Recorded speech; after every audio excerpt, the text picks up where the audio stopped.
पड़ेगा तो दोनों सोल्यूशन देंगे। आप है तो दिक्कत हो रहा मुझे उठा ले।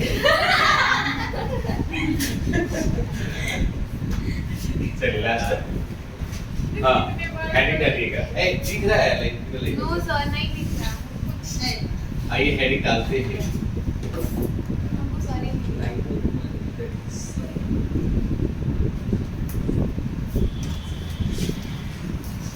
देखिए सेल्फ इंडक्शन की बात कर रहे थे, ठीक है? क्या है? सेल्फ इंडक्शन की बात कर रहे हैं।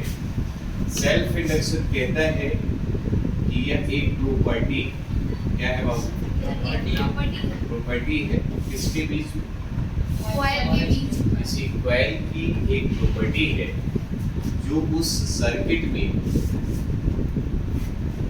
हो रहे करंट की ग्रोथ का या हो रहे करंट की डीके, इन दोनों का अपोज करे। दोनों क्या करे?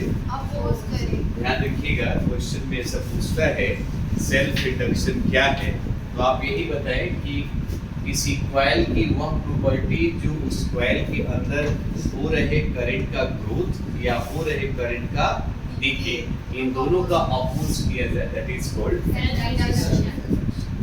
समझ में आ रहा है? यहाँ तक तो दिक्कत थोड़ा सा इसमें it is सेल्फ इंडक्शन किसी कॉइल की वह प्रॉपर्टी है जो उसमें बढ़ते हुए करंट या घटते हुए करंट दोनों का क्या किया जाता है, उसी को हमने क्या नाम देना? Self induction. अभी दूसरा पॉइंट आता है बाबू कोएफिशिएंट ऑफ सेल्फ इंडक्शन।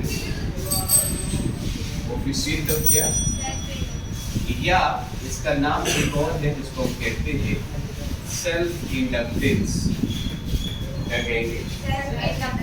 या तो कोएफिशिएंट ऑफ सेल्फ इंडक्शन या सेल्फ इंडक्टेंस के बारे में जानेंगे। अब इसमें क्या होगा थोड़ा सा सुनिए।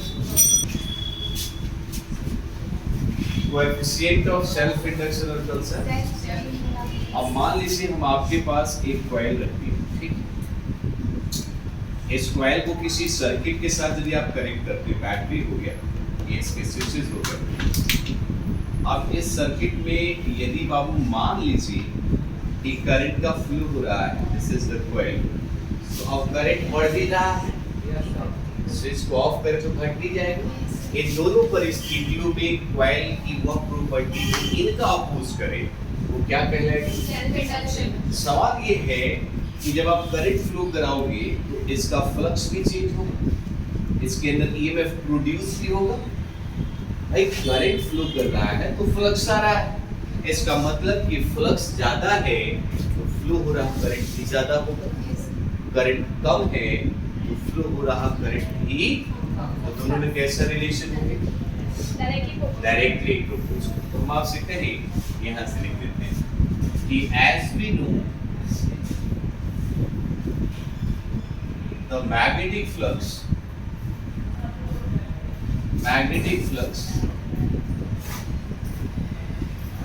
is directly proportional to current flowing in the circuit. Current flowing in the circuit. Current flowing in the circuit. It means क्या कह सकते हैं कि flux is directly proportional to. अब फिजिक्स का रूल कहता है भाई प्रोपोर्शनलिटी को हटाओ तो एक कांस्टेंट, तो आप उसी के हिसाब से लिखेंगे therefore phi is equal LR, phi is equal to LR। अब सवाल कि सर यहाँ L क्या? तो L को बोलते ही हम सेल्फ इंडक्टेंस। सेल्फ क्या बोलेंगे? इंडक्टेंस, या इसी को बोला जाएगा कोएफिशिएंट ऑफ सेल्फ इंडक्टेंस या सेल्फ इंडक्शन कोएफिशिएंट। तो भाई सब यहाँ से आप L निकालते हो, L का वैल्यू phi अपॉन में क्या आ जाएगा कि नहीं आ जाएगा? इसका मतलब एक डेफिनेशन कि जिस करंट की वजह से फ्लक्स इंड्यूस्ड हुआ है वो फ्लक्स और करंट का रेशियो ही क्या कहलाएगा? Self inductance. तो यहाँ पर एक सवाल आता है कि चलो उसमें जो करंट का फ्लो हो रहा है वो 1 एम्पीयर मतलब कि यूनिट एम्पीयर करंट का फ्लो हो रहा है। कितना हो रहा है? यूनिट एम्पीयर का। इट मींस यू कैन से L is equal to 5 upon I, which is nothing but 5. Yes, no? So L का वैल्यू कितना हो जाएगा? 5 हो जाएगा। तो यहाँ पर एक बात और कही जा सकती है कि सेल्फ इंडक्टेंस जो है वो मैग्नेटिक फ्लक्स के बराबर हो सकता है यदि उसमें फ्लो हो रहा करंट कितना हो जाए? 1 एम्पीयर। कितना हो जाए? 1 एम्पीयर। ये क्वेश्चन आते हैं पेपर में यार। क्वेश्चन नंबर कौन सा? बात कॉइल की हो और अपोजिशन की हो तो लेंज लॉ याद आते हैं। हम बात करते हैं फ्रॉम कौन सा बच्चा पार्टी? तो लेंज लॉ ने बोला ये था -d∅dt, लेकिन साथ में n भी लगा है। n is the total number of turns. यहाँ पर नंबर ऑफ टर्न्स कितना कंसीडर करें? तो d∅dt, phi कौन सा? 5 तो माइनस में d/dt, phi के लिए यहाँ से वैल्यू ले सकते हैं क्या? कितना हो जाएगा? तो E is equal to minus L di upon में क्या हो जाएगा? तो बाबू यहाँ से आप L का वैल्यू इवैल्यूएट करोगे E upon में माइनस में di में क्या हो जाएगा? भाई साहब इस बात को भी अपने को याद रखना। यहाँ पर ये जो माइनस वाला पैटर्न है ना, इसको पढ़ते हैं रेट ऑफ, याद रखिए न्यूमेरिकल नहीं सकते, rate of decreasing current.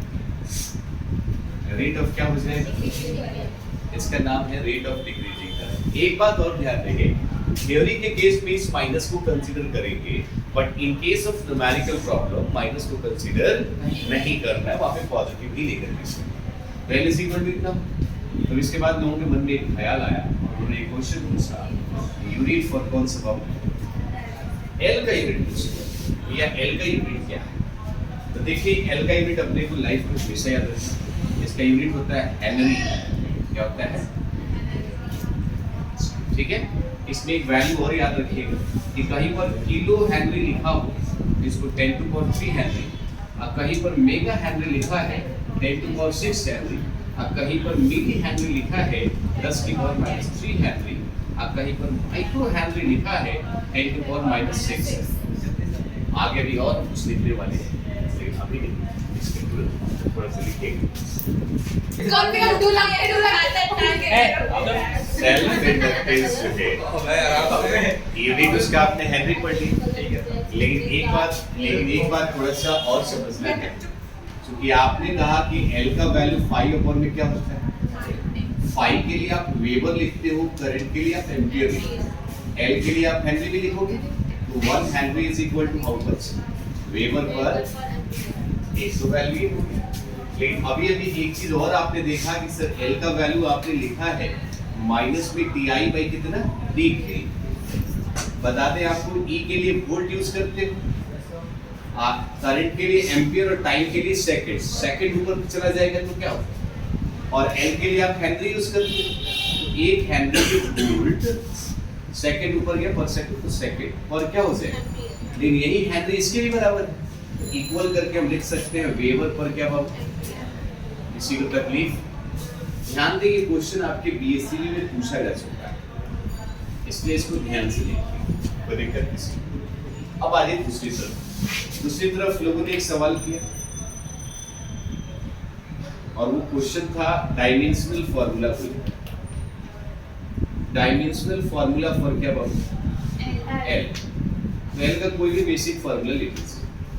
L का फार्मूला आप E अपॉन में माइनस में di/dt लेते हैं। एक आसान सा उपाय बता दें, E के लिए E का फार्मूला वर्क बाई चार्ज होता है, और di बाई क्या होगा? डायमेंशन में माइनस का कोई ज्यादा रोल नहीं होता है, इसलिए उसको लिख ले जाए। अब देखिए वर्क का डायमेंशन आपको पता है, mL/d-2।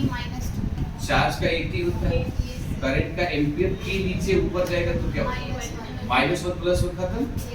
तो रिजल्ट मस्ट बी mL/d-2 एक अपॉन। इसको याद करने का एक तरीका आपको बता दें। याद करने का बेसिक तरीका ये है कि जब भी आपका L का डायमेंशन पूछता है तो वर्क डन और 1/-2 ये याद ना, वर्क डन का हो जाएगा mL/d-2 और a-2। जल्दी याद हो जाएगा, समझ में आ रहा है? तो वर्क माने L का याद करना है, वर्क डन और यहाँ पर आप लिख सकते हैं करंट का स्क्वायर। बोलो जल्दी याद हो जाएगा। वर्क को लेकर के एम्पियर का स्क्वायर करते चले आई बात समझ में। तो ये इसका क्या कहलाएगा? Dimensional formula.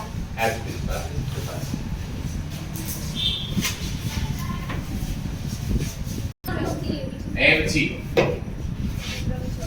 अब कहाँ बोले लोग ना समोसा नहीं मिले। Self inductance for group of square. अब देखिए सेल्फ इंडक्टेंस का बेसिक फॉर्मूला आपने L is equal to pi upon में I निकाला, E अपॉन में माइनस di/dt निकाल लिया ना। सवाल ये है कि यदि आपसे क्वेश्चन ऐसा कह रहा है कि अब हमें कॉइल जो है ग्रुप में मिल जाए, ग्रुप का मतलब आइदर सीरीज और पैरेलल, ठीक है। क्वेश्चन के हिसाब से कहा जाए कि जब आपका ग्रुप जो है किस कॉम्बिनेशन से जुड़ा होगा? Series combination. सीरीज कॉम्बिनेशन में तो किस तरह का पैटर्न यूज करते हैं?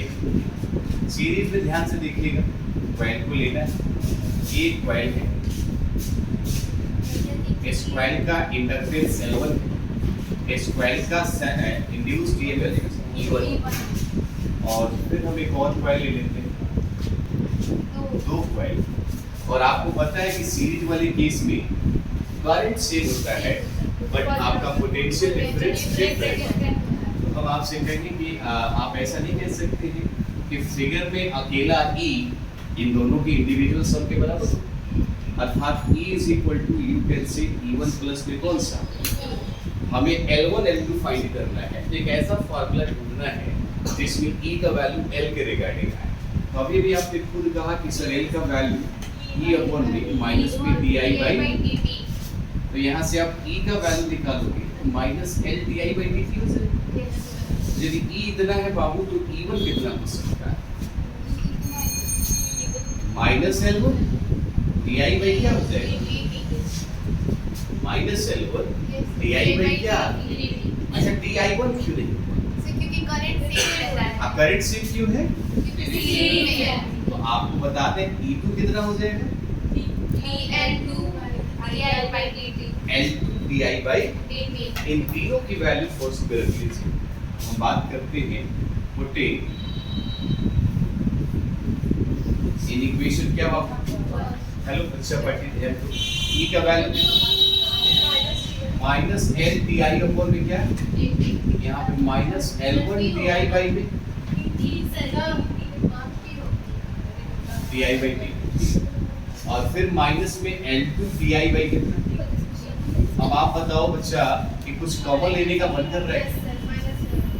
माइनस में di अपॉन में dt यदि आप कॉमन लेते हैं तो रिजल्ट आएगा L1 प्लस 1। हमें लगता है कुछ चीजें कट रही हैं। di/dt से di/dt with minus, so L is equal to, तो आपको लग नहीं रहा है कि सीरीज कॉम्बिनेशन का रेजिस्टेंस आ गया? रेजिस्टेंस सीरीज कॉम्बिनेशन में R1 plus R2 dot dot RN तक होता है, तो इसमें L इज इक्वल टू कितना होगा? अब तीन कॉइल ऐडेड होते तो इसका नाम है इफेक्टिव सेल्फ इंडक्टेंस। इफेक्टिव क्या होगा? Self inductance for for series combination. तो आपके दिमाग में एक सवाल आ रहा हो तब तो सर इसका पैरेलल कॉम्बिनेशन भी होता। चलिए तो बी नंबर पे भी देख लीजिए कौन सा कॉम्बिनेशन? पैरेलल कॉम्बिनेशन में कंसेप्ट को थोड़ा सा ध्यान से देखिएगा कि मान लीजिए कि ये अपने एक कॉइल है, इस कॉइल का ईएमएफ E है सेल्फ इंडक्टेंस, और दूसरा एक कॉइल है इसका क्या है? E ही है सेल्फ इंडक्टेंस। अब आप कहोगे सर E क्यों लिखा? पोटेंशियल डिफरेंस में sorry parallel combination potential difference, लेकिन करंट कैसा? भैया यहाँ पर यदि आपका I1 है तो यहाँ क्या होगा? तो आपको भी लग रहा होगा कि फिगर से इसमें हम कह सकते हैं I is equal to I1 plus क्या हो जाएगा? अब आपके पास सवाल कि ऐसा फॉर्मूला ढूंढें I में जिसमें L1 L2 आ जाए। तो देखिए जब हम यहाँ देख रहे होते हैं तो यहाँ I तो आ रहा है, I के साथ क्या लगा? यदि इसमें भी D लग जाता तो मामला फिट हो जाता। तो हम क्या करते हैं यहाँ पर दोनों तरफ डिफरेंशिएटिंग बोथ साइड, दोनों तरफ डिफरेंशिएट करते तो ये हो जाएगा di बाई क्या, और ये हो जाएगा di1 बाई में क्या, अब फिर di2 बाई में कितना हो सकता है। तो अब इसको इक्वेशन नंबर माना कौन सा, लेकिन आपको पता है कि L का वैल्यू माइनस में e di बाई dt था, बोलो बच्चिया। तो di बाई dt निकालना हो तो आप माइनस में e बाई l निकालो। तो आप बता दो कि di1 y में dt कितना हो जाएगा, e1 का है, और di2 बाई dt कितना हो जाएगा, तीनों का वैल्यू उठा के सेकंड में रख सकते। तो यूजिंग इक्वेशन नंबर कौन सा, di बाई dt के वैल्यू कितने रख सकते, माइनस e बाई में l1 माइनस e बाई में minus e by l, minus e common ले लो, 1 by l1 plus 1 by minus से प्लस सभी कट जाए, 1 बाई l कितना हो जाएगा, 1 बाई l1 प्लस 1 बाई, किसी तकलीफ, बोलो बच्चा। यहाँ से इस l का वैल्यू निकालते हैं तो ये क्या हो जाएगा, l1 l बाई में l1 प्लस, तो ये किस कॉम्बिनेशन का होगा, इसको याद करने का तरीका ये है कि आपको पता है कि हम सीरीज और पैरेलल कॉम्बिनेशन पढ़े रेजिस्टेंस वाला, तो जो फार्मूला उसमें यूज करते थे वही फार्मूला इसमें यूज करें। रेजिस्टेंस के केस में R1 प्लस R2 और पैरेलल में 1 by R1 1 plus 1 by R2, ये है नहीं, वैसे देखो ऐसे